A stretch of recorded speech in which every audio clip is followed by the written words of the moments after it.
আবাসিক সমস্যা সমাধানের উদ্দেশ্যে পুরাতন নিমতলীতে অবস্থিত জাদুঘরকে সংস্কারের মাধ্যমে রূপান্তরিত করা হয়েছে শিক্ষক আবাসনের জন্য। আজ থেকে 250 বছর পূর্বে এই ভবনটি নির্মিত হয়। তখন এই ভবনটির নাম ছিল নবাবী দালান বারোদারি। পরবর্তীতে নতুন নামকরণ করা হয়েছে বাংলা বিভাগে ঢাকা বিশ্ববিদ্যালয়ের বিশিষ্ট শিক্ষক শহীদ আনোয়ার পাশার নামানুসারে শহীদ আনোয়ার পাশা ভবন।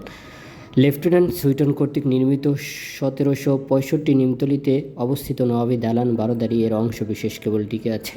বিধ্বস্ত অবস্থায় টিকে থাকা নবাবী দালানের প্রবেশপথ নিমতলী দেউরুজের স্থাপত্য রীতি লক্ষ্য করে বোধগম্য হয়।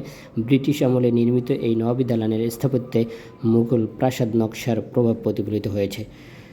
বিশপ হেবার 1824 বর্ণনায় উল্লেখ রয়েছে, এ নবাবী দালানের চারদিকে বেষ্টনী পরিখা, দুপাশে গাছের সন্নিবেশ, একাধিক ফটক, হাম্মাম ও পানির উৎস, নহবতখানা, মসজিদ ইত্যাদি, যাতে মুঘল প্রাসাদের স্থাপত্যের বৈশিষ্ট্য প্রভাব পরিলক্ষিত হয়। তার বর্ণনায় আরও উল্লেখ রয়েছে, একটি সুদর্শন হলকক্ষ, চতুর্দিকে বারান্দা ঘেরা, একসারি সিঁড়ির উপরে ক্রমান্বয়ে উঠে গিয়ে হলকক্ষের সাথে সংযুক্ত এবং স্থাপত্য শৈলী গথিক রীতি।